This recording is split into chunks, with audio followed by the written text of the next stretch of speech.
So today we are going to discuss about glycolysis.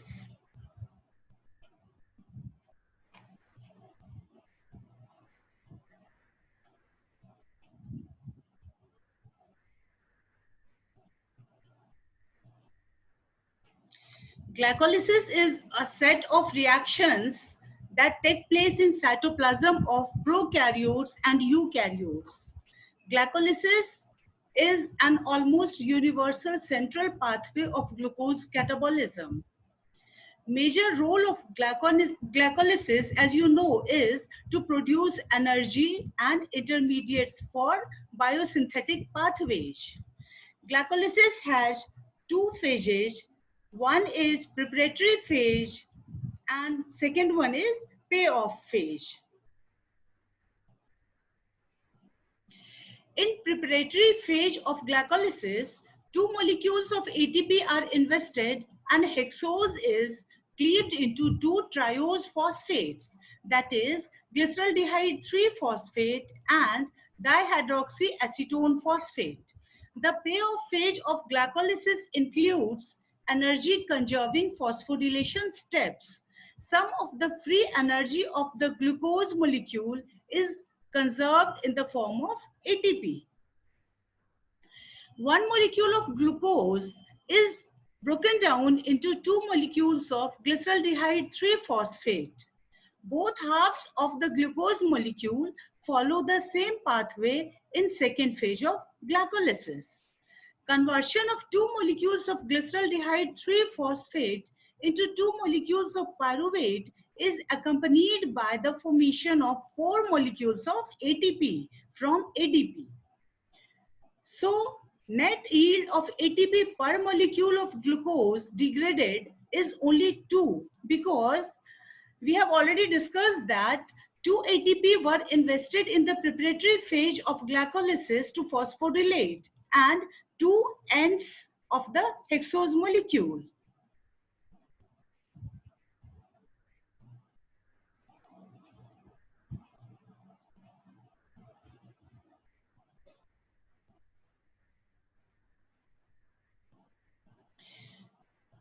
So for each molecule of glucose degraded into pyruvate, two molecules of ATP are generated from ADP and PI, and this reaction is overall endergonic.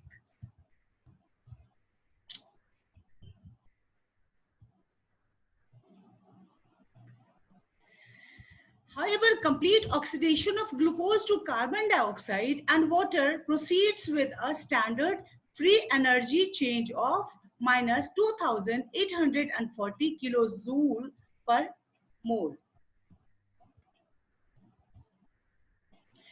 Now let us see various regulatory steps in glycolysis which are obviously irreversible reactions.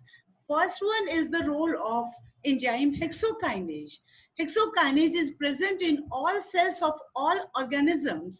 Hepatocytes, that is liver cells, also contain a form of hexokinase called hexokinase 4 or glucokinase, which differs from other forms of hexokinase in kinetic and regulatory properties. Two enzymes that catalyze the same reaction but are encoded in different genes are known as isozymes. Second regulatory enzyme is phosphofructokinase. PFK1 reaction is essentially irreversible under cellular conditions. It is the first committed step in the glycolytic pathway. Glucose 6-phosphate and fructose 6-phosphate have other possible fates, but fructose 1,6-diphosphate is targeted to enter into the glycolysis only. Phosphofructokinase 1 is a regulatory enzyme, the activity of which is increased whenever the cell's ATP supply is depleted or when the ATP breakdown products, that is ADP and AMP, are in excess. Enzyme is inhibited whenever the cell has ample ATP and is well supplied by other fuels such as fatty acids. Next regulatory enzyme is pyruvate kinase. Last step in glycolysis is the transfer of phosphoryl group from phosphoenol pyruvate to ADP catalyzed by pyruvate kinase, which requires potassium ion and either magnesium ion or manganese ion. Now let us see the overall cycle of glycolysis. It obviously starts from glucose, which is converted into glucose 6-phosphate in the presence of enzyme hexokinase, which require one molecule of ATP to supply energy which is required for conversion of glucose into glucose 6-phosphate, that is phosphorylation of the glucose moiety. Again, glucose 6-phosphate is converted into fructose 6-phosphate in the presence of phosphoglucoisomerase. Next step is conversion of fructose 6-phosphate into fructose 1,6-diphosphate in the presence of phosphofructokinase. As we have already discussed, this is also one of the regulatory enzyme and requires one molecule of ATP, which is broken down into ADP and PI. This fructose 1,6-diphosphate is converted into 2-trioxane, that is glyceraldehyde 3-phosphate and dihydroxyacetone phosphate in the presence of enzyme aldolase. Both of these trioxanes are interconvertible in the presence of enzyme triose phosphate isomerase. So ultimately dihydroxyacetone phosphate is converted into glyceraldehyde 3-phosphate, which continues to play important role in the glycolysis. This glyceraldehyde 3-phosphate in the presence of glyceraldehyde 3-phosphate dehydrogenase is converted into 1,3-diphosphoglycerate, which is again converted into 3-phosphoglycerate in the presence of phosphoglycerate kinase. And this step in this step there is production of 2 molecules of ATP. Why 2 molecules? Because there are conversion of 2 molecules of 1,3-diphosphoglycerate into 3-phosphoglycerate. That's why 2 molecules of ATP is produced in this step. Again, 3-phosphoglycerate is converted into 2-phosphoglycerate in the presence of phosphoglycerate mutase. Then this 2-phosphoglycerate is converted into phosphoenol pyruvate in the presence of enolase. And this PEP, that is phosphoenol pyruvate, is converted into pyruvate in the presence of pyruvate kinase enzyme. Here also 2 molecules of ATP are synthesized. Then ultimately formation of pyruvate is there as a result of glycolysis, which can enter depending upon the situation in either lactate or acetyl CoA or ethanol. In case of anaerobic condition, suppose for example during exercise, pyruvate is converted into lactate, but in case of microorganisms, there is conversion of pyruvate into acetaldehyde and then to ethanol. But in case of aerobic condition, this pyruvate is converted into acetyl CoA, which enters citric acid cycle for finally to be oxidized into carbon dioxide and water and production of 30 molecules of ATP. So overall energetics of glycolysis provides that there is net yield of 2 molecules of ATP as a result of conversion of 1 molecule of glucose into 2 molecules of pyruvate.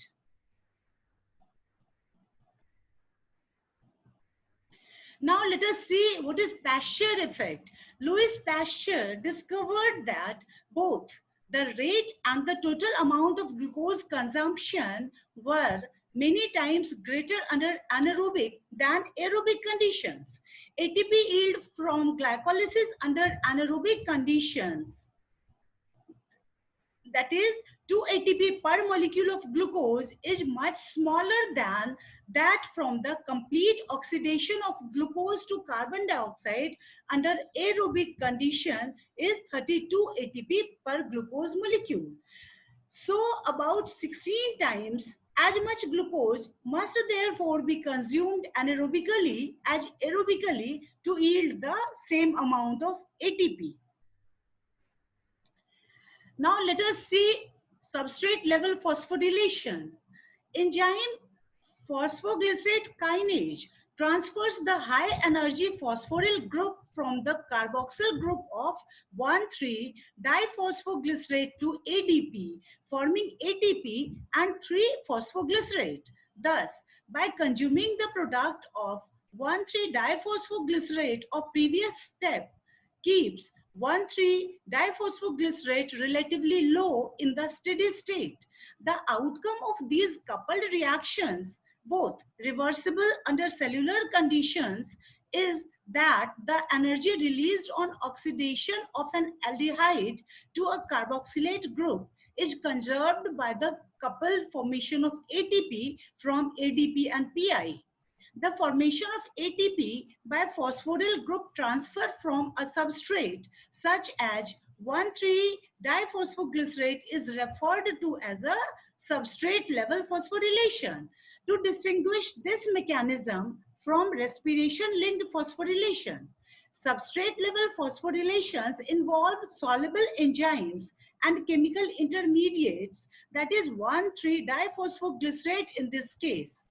Respiration-linked phosphorylation, on the other hand, involve membrane-bound enzymes and transmembrane gradients of protons. Here you can see there is conversion of 1 molecule of glucose to 2 molecule of pyruvate, and this conversion requires 2 molecule of ATP, 2 molecule of NAD+, 4 molecule of ADP and 2 molecule of PI. And final production is 2 molecule of pyruvate plus 2 ADP plus 2 NADH plus 2 H plus 4 ATP and 2 molecule of water, which we will discuss now. In the overall glycolytic process, 1 molecule of glucose is converted to 2 molecules of pyruvate in the pathway of carbon. And you have seen that 2 molecules of ADP and 2 of PI are converted into 2 molecules of ATP, that is the pathway of phosphoryl groups. Whereas 4 electrons as 2 hydride ions are transferred from 2 molecules of glyceraldehyde 3-phosphate to 2 of NAD+, that is by the pathway of electrons. As you have seen, last moiety formed in the glycolysis is pyruvate.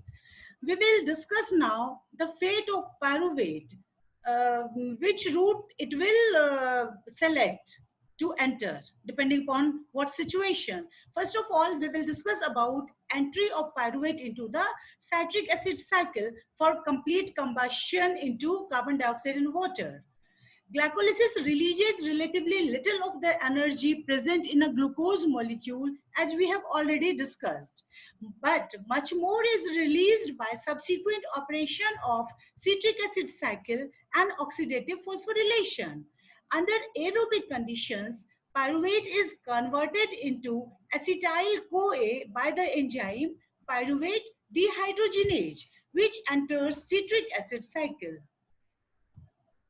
Here you can see that pyruvate is converted into acetyl-CoA and carbon dioxide is produced in the presence of pyruvate dehydrogenase enzyme, and it requires presence of CoA-SH, and NAD+ is reduced in the form of NADH. And this acetyl-CoA will enter citric acid cycle. Second fate is conversion to fatty acids or ketone bodies. When cellular energy level is high, that is ATP is in excess in the cell, the rate of citric acid cycle obviously decreases and acetyl-CoA begins to accumulate and is used for conversion into fatty acids or ketone body synthesis. Next is conversion of pyruvate to lactate. You know, NAD plus is used during glycolysis in the formation of 1,3-diphosphoglycerate by glyceraldehyde 3-phosphate dehydrogenase. This NAD plus must be regenerated if glycolysis has to continue. Under aerobic conditions, NAD plus is regenerated by reoxidation of NADH via electron transport chain. When oxygen is limiting, as in muscle during exercise, reoxidation of NADH to NAD plus by ETC, that is electron transport chain, is insufficient to maintain glycolysis.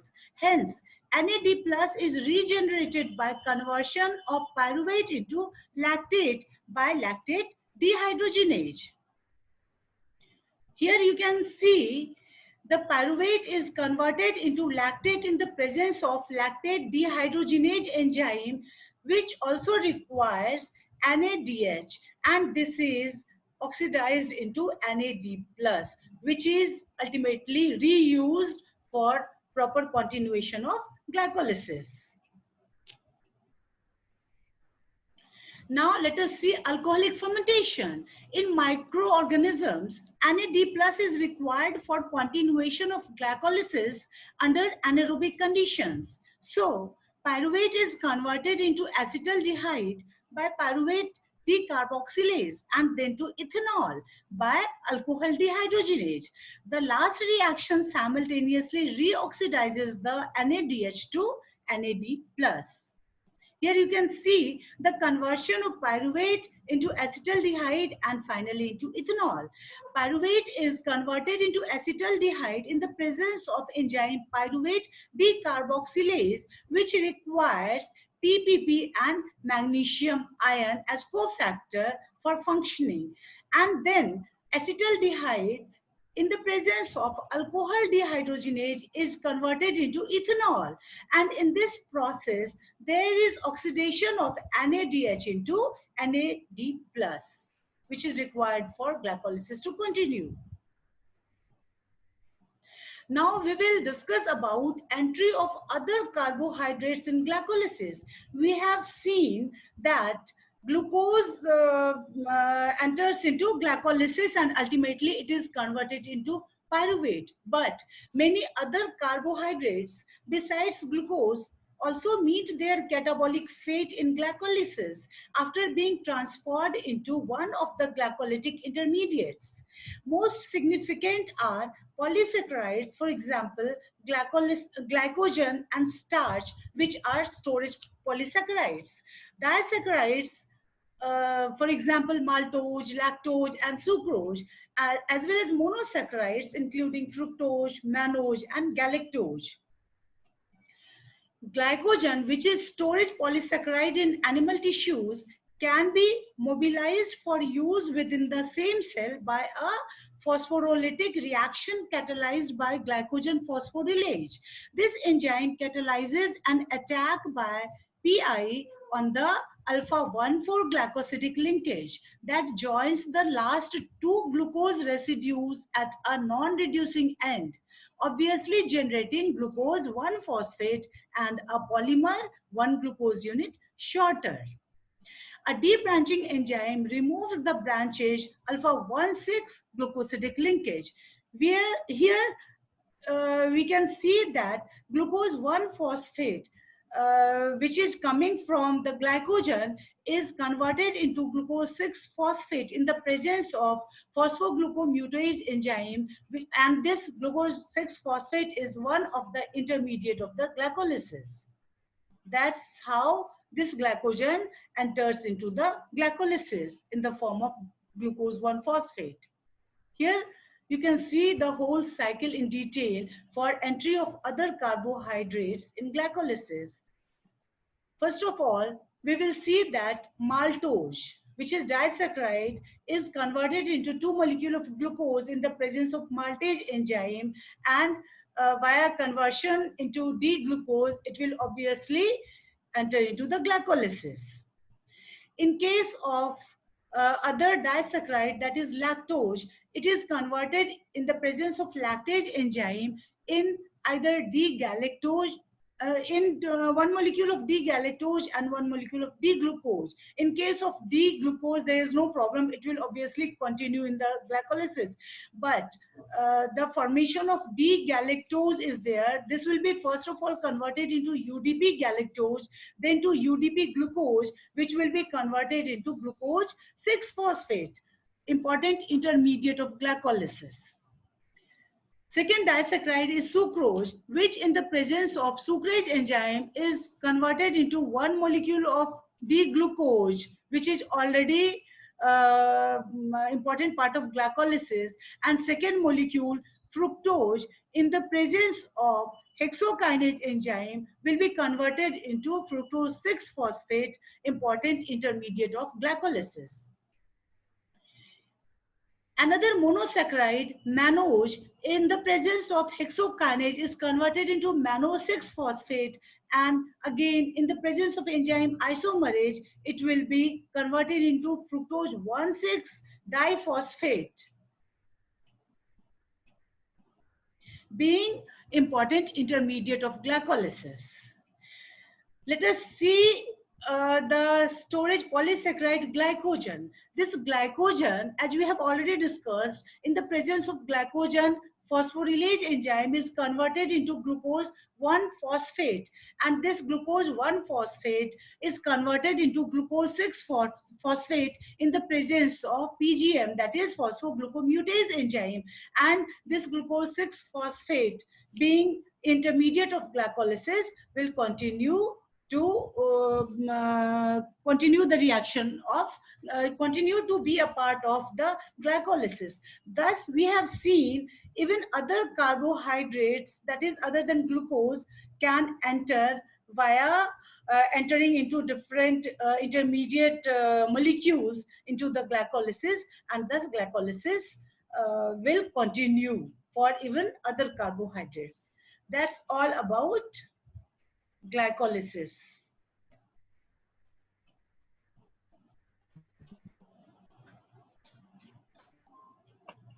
Thank you. Thank you very much. Thank you, ma'am. Thank you, ma'am. Thank you.